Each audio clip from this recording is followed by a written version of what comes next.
Then you have another one. I might got some people live down there. We'll check these things out. But anyway, Overport, Macon County, Georgia.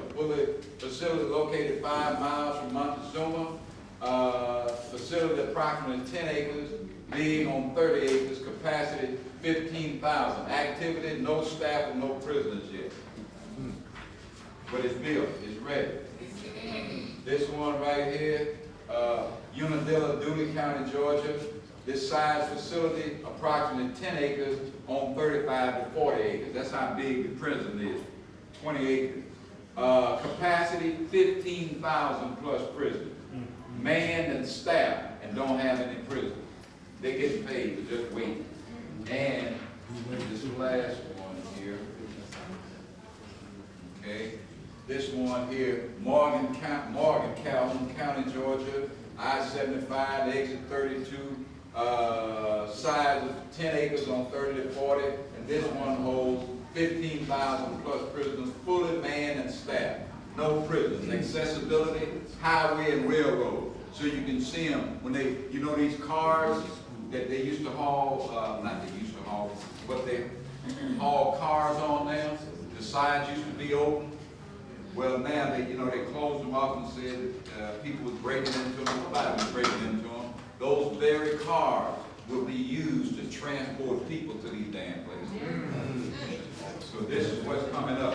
You better know who you are, all right, because this doesn't apply to everybody. And like my brother was saying earlier about voting, if they outlaw voting, they might be doing you a favor when you find out what that trick's really all about. Right. All right, I just want to No share problem. Give Brother Otim another round.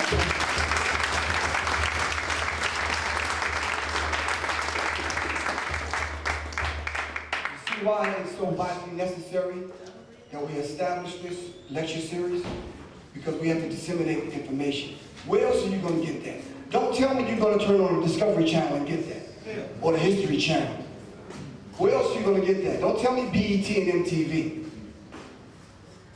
But Brother Kalaji mentioned earlier about the media, which, you know, we had a very pleasant conversation, because I went to the library on Auburn Avenue to come here and speak.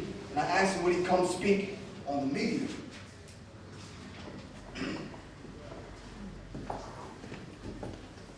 In this book, The New World Order Illusion, by Victor Thorne, it says here on page 73, it says, media ownership in America.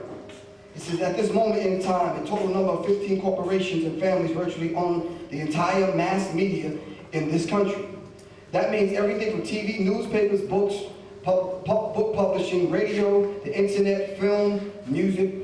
What's worse, Michael Powell, FCC chairman, and Colin Powell's son spearheaded a campaign to further relax the limits on ownership of broadcast stations, newspapers, and other media sources. Powell himself said on January 14, 2003, in testimony before the Senate Committee on Commerce, Science, and Transportation, the FCC is considering the possibility of loosening the current federal regulations that limit the number of newspapers and radio and television outlets that a single company can own. Do you know what that means? Do you know what that means? That means one corporation, and Jason Orr, you're going to attest to this, one corporation can own the radio station and the venue where you throw your gig at, right? And the ticket sales, and the radio in which you got to broadcast, the newspaper in which you have to advertise. It can own everything. So how would you get your word out to the people? Are you following me? So now, once Colin Powell's son went, and now that they relaxed the laws, you have the people that are already in place with the finance and resources that's gobbling it all up. So now you're finding maybe 5 corporations owning all of the news outlets. Where do you think your news sources are going to come from? When they start moving on brothers and sisters in Africa? When they start moving on brothers and sisters in Detroit, in Liberty City, and in St. Louis, and in Brooklyn? How are you going to get the news? You don't own the software that they use and the satellites that they use to communicate on cell phones, do you? How else are you going to get the information then?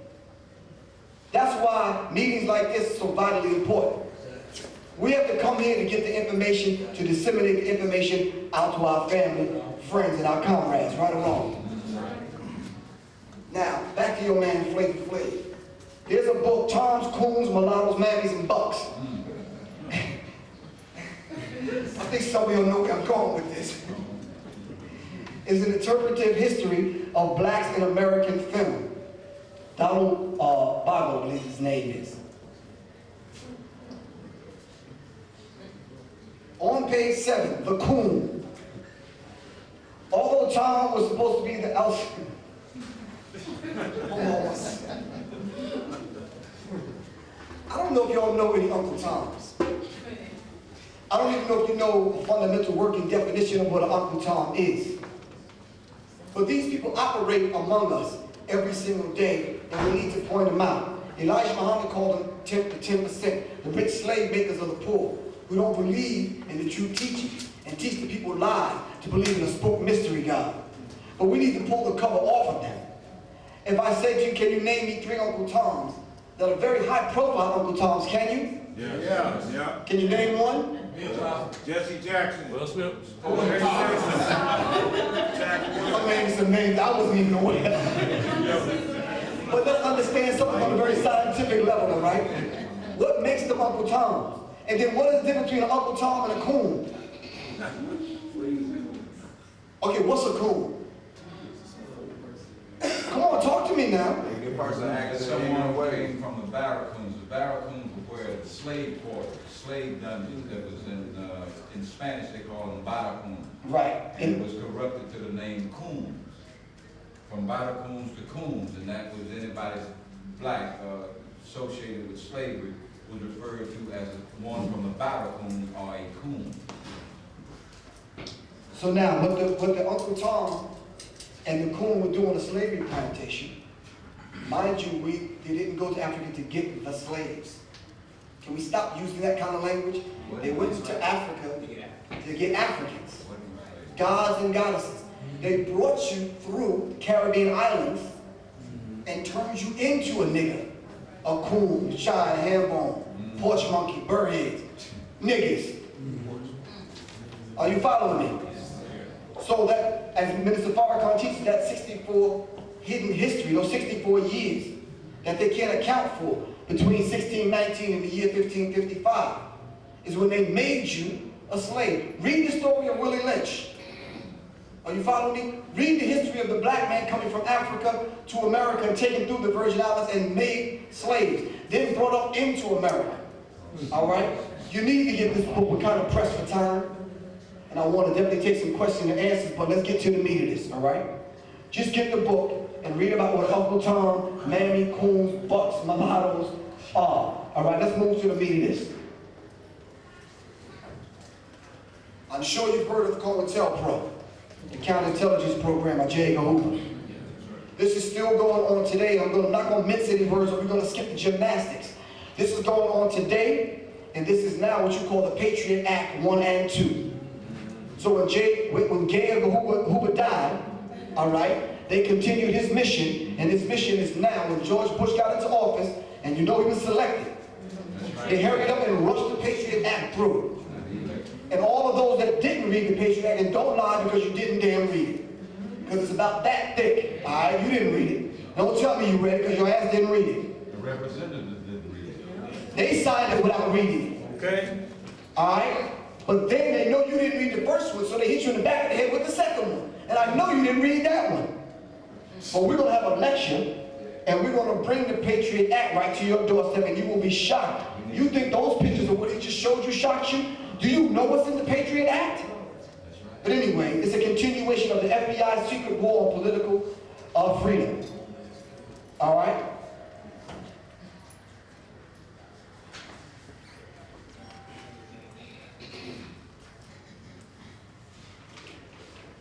These are the people, and some of the people in some of the organizations that's playing the big trick. All that Puffy did to get young black people to register to vote between 18 and 35. They filled out the, the registration card Where do you think that information went to? Government. When you fill out an application for a business license, right? You go into a pool. They pull from the pool to select you for jury duty. Think, brothers and sisters, where does the information go to from the registration cards?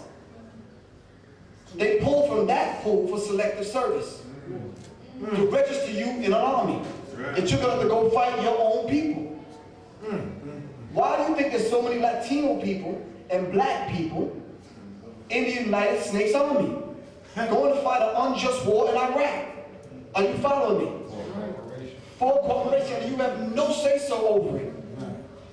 You know it's wrong for the United States to be in Iraq. In the Holy Land. If you study Scripture, that's the Holy Land. Are you following me? That's right. Where do you think the people that's trying to establish a new world order should rule from? The Holy Land. If it's a new world, right? They have to rule from the center of the world, which is the Holy Land. That's why the Palestinians are catching so much hell. Let's move on now. The CFR, which is the Council on Foreign Relations, the Trilateral Commission, the Bilderberg Dominance of the USA.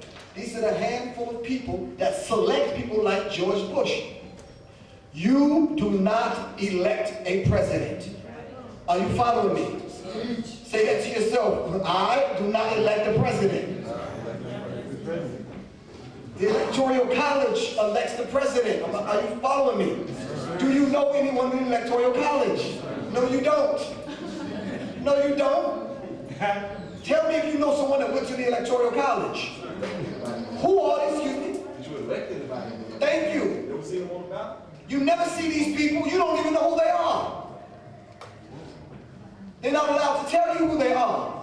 All of this is going on in my next lecture. I call it Hidden in Plain Sight. All this is going on right in front of you, but you don't see it because you're too busy partying, too busy smoking, drinking, and as Minister Farrakhan said last night, too busy looking at ass. You got booty all in your face all day long, all night and day, and you being distracted. And the white man is a master at cultural distractions. Yes, sir. I'd like to mention the word registration. You keep mentioning registration. To register means to surrender. So what are you surrendering when you register? When you register to vote, what are you surrendering? When you register your car, what are you surrendering? When you register your house, what are you surrendering? And you wonder why you don't have nothing? Y'all got to keep these things in mind. These things are very vital. Now, I know a lot of you are saying, I've been here all day, Griff, there's too much information. Take what you know to be true and what sticks to your ribs, all right, and go make it manifest.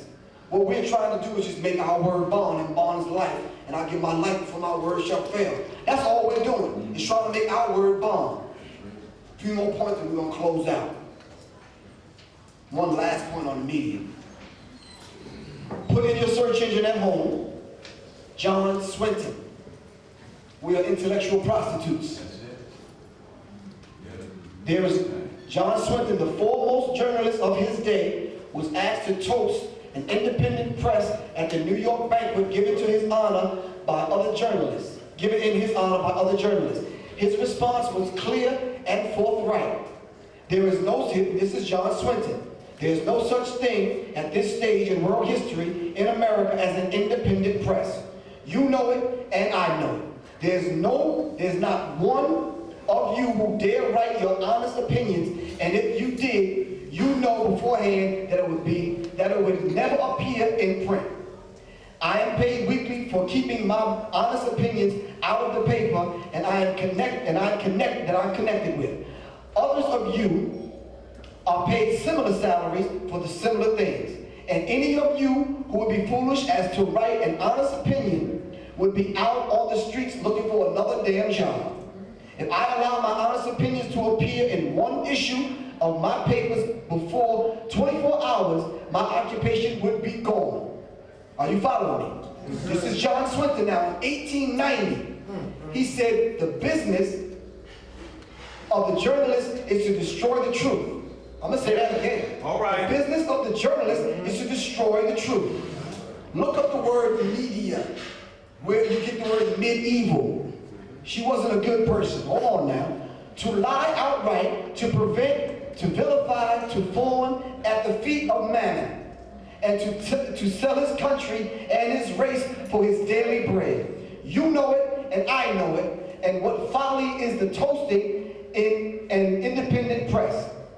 We are the jumping jacks, he wanted to say jackasses, but we are the jumping jacks that the strings and we dance. We're the jumping jacks that they pull the strings and we dance. Our talents, our possibilities, and our lives are all the property of other men. We are intellectual prostitutes. These are the people that are journalists and work for the media. My goodness. He was head of the New York Times. Thank you. What a respected newspaper. This is in a book called the First Millennium Edition of the American Directory of Certified Uncle Toms. Please get this book. It says on page 236, the Uncle Toms that haunt the middle echelons of the music business and the first opportunity to nurture and develop the new original sounds emerging from their own youth to guide rap's evolution and positive force. They instead rejected the whole hip-hop movement. And you're talking about young, white entrepreneurs that came into hip-hop and seen that hip-hop is a moneymaker. Billions and billions of dollars a year because of the ancillary properties, meaning the clothing, the shoes, the other products that they sell. It says they instead rejected the whole hip-hop movement as strongly as the youth embraced it. They ignored its urban appeal and, true to their own middle-class aspirations, sought their talent from artists whose styles were of the Lionel Richie, Michael Jackson crossover mode. What they were actually looking for when they came into hip-hop was those that could cross over. Are you following me? I.e. letting you know that if you cross over so that white people can readily digest the black culture, we will reward you. What is the reward? The cars, the homes, pimp my ride, the white woman, all the little trinkets that you see the rappers have today. Are you following me? This is their reward. All right? Let's move on. Consequently, wait a minute now, we don't need to move on. We need to stop right there for a second. Because as easy as they gave it to you, they'll take it back. Why do you think Michael Jackson is going through what he's going through today? Even though he, pardon me? You don't know what he did to know. Thank you. And he don't know how to keep it. Because he disconnected himself to the black community. Now we don't know how to protect him. Are you following me? First of all, we don't know whether he's really a black man or a white man posing as a black man. We don't even really know. That's not for us to figure out. Well, I guess we'll figure that out on the other side of the fence. Hold on. I'd be remiss if I didn't mention this brother's name. Book 1 and 2. Read Culture Madness by Del Jones, the war correspondent. Book 1 and 2, where he breaks it all down. Are you following me? Let me finish this now. We're going to wrap it up. It says, their most profitable commandment was, go black, young man. Meaning that they were going to crush positive hip-hop.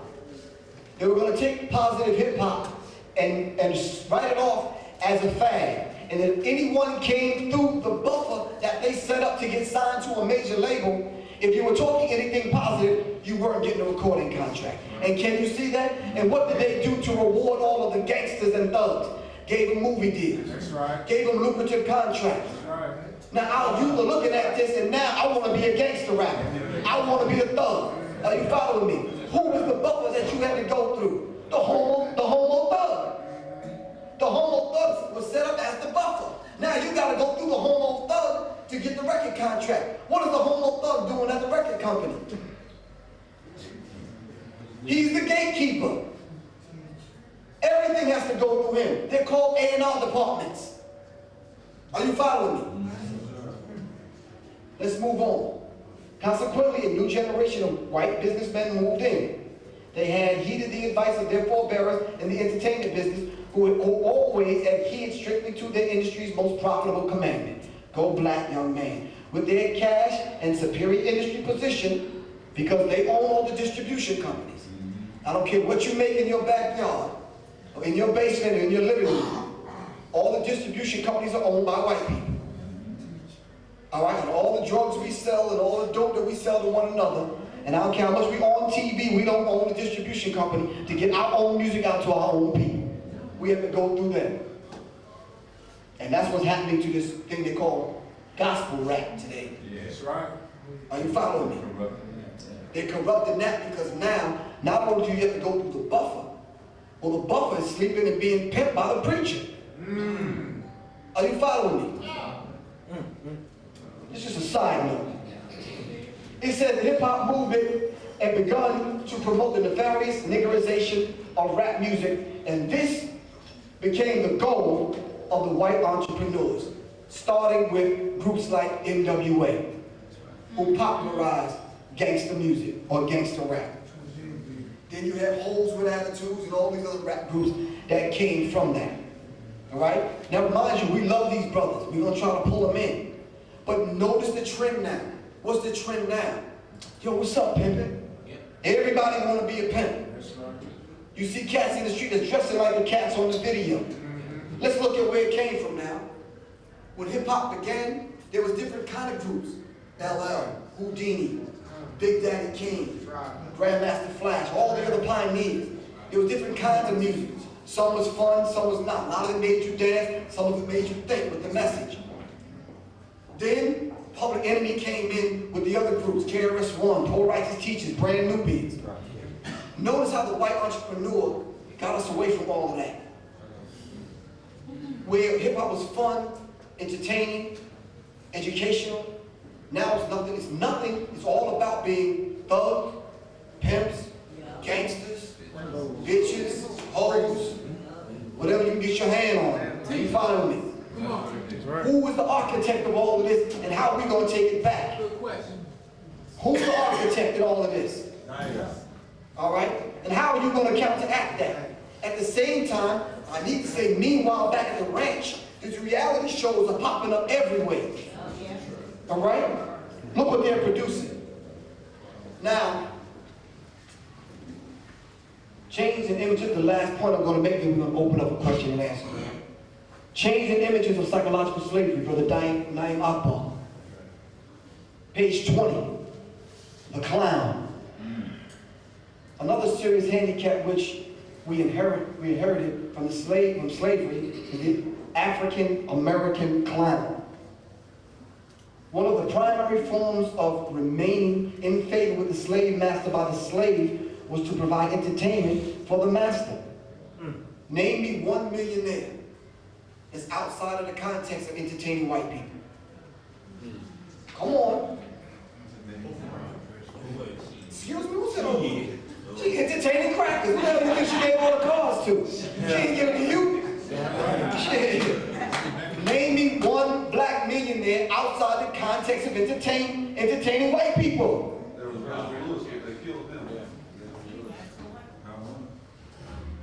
Well, name some millionaires. Who? Good. How old are you, bro? All these damn adults in here is 13 years old. All of our millionaires that we admire and look up to and want their autograph and want to smooth you in. All of them in the business of entertaining white people. If white people woke up tomorrow and turned us off, said, look, niggas, we don't want to be entertained by you no more, what would you do? Who would you buck dance for? Who would you bling bling for? Nelly would be shut down in a heartbeat, right or wrong. Like Russia would be shut down in a weekend. That's right. Then how you gonna come back to the hood? How you gonna pay the car note? Okay. If white people say, we don't want you entertaining us no more, thanks, but no thanks, what would all these millionaires do? Suicide. Some of them. Bankruptcy. Let's move on. It says, it is easier to observe that man exalts in his superiority over the lower animals by teaching them to do tricks, by being entertained by those people who teach the tricks. It says, in much the same way the slave owner provided himself in his superiority by being entertained by the slave, the clown. Writers have long pointed to the jester, the clown, the fool as the inferior one who was responsible for making the superior laugh, the slave master. The clown is no threat. The clown's position and lifelong position and job is to entertain the slave master. That is his whole job. This is who you see on UPN, United Plantation of Niggas. Are you following me? This is who you see on TV today, entertaining white people. The clown. Let's move on. It says, using a person for your clown has always been one of the major ways to assert your dominance over a person. Mockery is the one of the most sophisticated forms of humiliation. Great favors and leniency and special rewards were given to the clowning slave. Can you see it in a modern day context? We're not talking about 1865 when you were supposed to have been free with the Emancipation Proclamation. And mind you, go to the same search engine and put in emancipation. It doesn't mean free. That's right. Emancipation doesn't mean free. Because hell, you didn't sign the Emancipation Proclamation. And it was only a proclamation. Brother Otim taught about that a couple of months ago. It doesn't mean free. It means freeing you from my hand, but not necessarily out of my control. Is the rap artist, or are the rap artists controlled by the slave master? Yes, sir. How do they control them? Control what they put out there. They set up the buffer. They control the appetite. They control the appetite. They have the bone on a string. They have the rewards that they give them, i.e. the white woman. This is, I'm going to cut this short, but this is what's going on today with a man who came up with me in a highly strategic situation, I can say, who helped us raise the conscious level of black people all throughout America and throughout the globe. Now, there's a young generation coming up, and this is where I take it personal. There's a young generation coming up that's seeing Public Enemy through the eyes of the clown Flavor Flav. Are you following me? This is the damage that's being done. I don't want to put his business out on Front Street, but how much money, Flavor, can they pay you to do what you're doing on TV? To make our people think that you've reached heaven now that you got you a white woman and you on TV. It is a spit and a slap in the face to every black woman sitting here. That this Negro is on TV with a white woman parading her through every ghetto that this brother is going through. He stood up on stage in Chicago right after we did Savior's Day. And he told the audience that the sex was good. And he's going to do it again, and he don't care if the world knows it. What kind of foolishness is this? And what is the penalty? Treason. Yeah. You understand what I'm saying? In other countries, that's exactly what they call it, treason. And what's the penalty for treason? In some African civilizations, they take an inner tube and put it around you and douse it with gasoline and set your ass on fire. We're the only people that allow our traitors and enemies to get away with that. Abraham Muhammad said, government is a contract. Where it gives you no right, you owe it no duty. Are you following me? Why do we constantly let people sell us out and then we still buy the records and we still support them? Why do we do this? Why do we say to people like R. Kelly, we understand what you did, but yet we're still going to buy your records and support you. We're still going to go on the dance floor when your songs come on. You become the traitor now because you're selling out our people. What should be the penalty? I'm not the one, not the judge and the jury, but what should be the penalty for someone like R. Kelly taking off young 12 and 13-year-olds?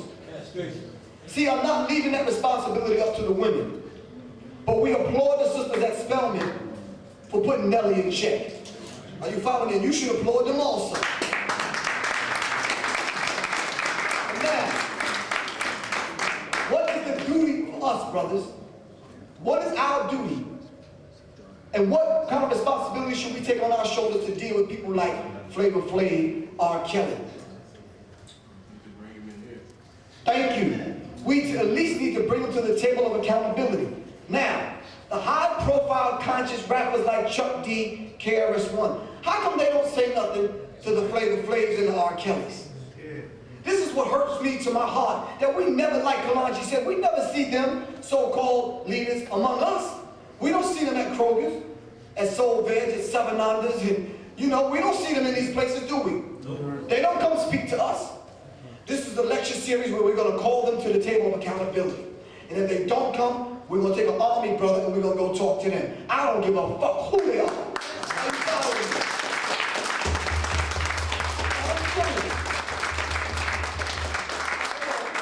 I'm not trying to sound tough, but I'm 44 years old and I'm fed the hell up, man. That's right. All right. I'm fed up with us constantly having to forgive and accept these people. When they turn right back around and do the same damn thing over, and their records come out and go quadruple platinum. They never spend the money with us. They never support our programs. Am I right or wrong? That's right. What should we say to these people when we see them? Oh, yo, what's up? How you feel, man? Yo, what's up? I see you doing your thing. Yeah, what's up? He don't even want to hear that conversation because he don't interact with us. He don't respect us, right or wrong? Right. We have to make him respect us. You see, once upon a time, it was the people that they feared. See, but they don't fear the people no more because you're not saying anything. As soon as you speak up on the internet and in forums like this, and they get the tape, they'll know that there's people bubbling up from the underground who ain't gonna take this. Now, whether you like it or not, they're bubbling up from the underground anyway. Look at your young brothers and sisters that are coming up in your own household. They don't care nothing about this nonsense. They'll take it to you in a heartbeat, am I right or wrong? That's right. How many people have driven out in the hood, and some of the brothers, when they cross the street, they won't even get out your way. Are you following me? They don't care nothing about this mess, man. They like fuck rules, regulations, everything. School, the church, they don't care about nothing. You see, you're not going to be able to control them. So when another verdict go down like it did with Rodney King, they take to the street. They don't care nothing about what you got to say. How you don't control that? Because you see, we're not speaking to them. That's God speaking to them directly, telling them to move. They're not waiting on no leader to give them the orders. People power. Are you following me? It's people power, you're right. Once upon a time, people like that, Flav, KRS One, and all these other people were scared to make statements like they did because they feared the people. What's wrong, people? We don't have the power anymore? No accountability. Oh, can we just check the door? Look behind you, sister, see if anybody's listening. Good, they're not listening. If we had 1,000, don't tell nobody. Imagine if we had 1,000 Brian Nichols. One man shut the whole city down. That should give you a clue as to your power. He shut the whole city down. I mean, little as my little ass is, white people looking at me like this at Kroger's. I said, I'm not Brian Nichols. But imagine if we had 1,000 Brian Nichols all at once. I just said that as a sidebar so you can go home and think about it. Study military warfare. Toussaint Louverture, Dessalines the Ferocious. All right, who whipped Napoleon's ass. Study that. Study strategic warfare. And how one man, when Khalid Muhammad told me this, we was out to lunch one time, and he told me, he said, Griff, you know something, man? They sent 1,000 FBI agents to get me. I'm one man. They sent 1,000 FBI agents to get Dr. Khalid Muhammad. We need to resurrect that spirit. You understand what I'm saying? We need to resurrect that spirit and put that spirit into our youth. Because sooner or later, you're going to see 1,000 Brian Nichols take to the street. You know why I feel for the brothers? Because we're sick and fucking tired of the court system, of America, of white people. You understand what I'm saying? You may not be fed up. You may not be fed up because you bought your little house, you got your little car, you got a job, you got a little bit of clothes, a little bit of food in the refrigerator, and they pacified you to the degree where you're complacent, and you're too busy to come here to hear the brothers and sisters speak, and now you're comfortable. But as soon as something happens in your black mind, you want to run to us. But we're not going to save your ass, for real. Are you following me? Sir. Sooner or later, it's going to be 1,000 Brian Nichols on the street, and you're not going to be able to control them because it's going to be your brothers, your sister, your niece, and your nephew. And the only thing you're going to be able to do is step back and put your hands in the air like this, because you're not going to be able to control them. Before it gets to that point, can we please take the time to reach our people like we're reaching them today? Can we do that? I want to thank y'all very much for having me. We're going to have these lectures every month. Thank y'all very much for coming to be so patient. If you got any questions, thank you very much.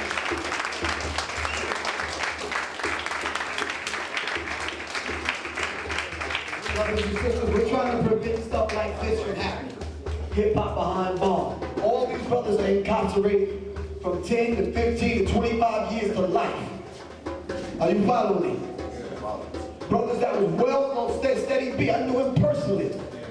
Steady B got life without parole because he was forced to rob a bank and he shot a black police officer.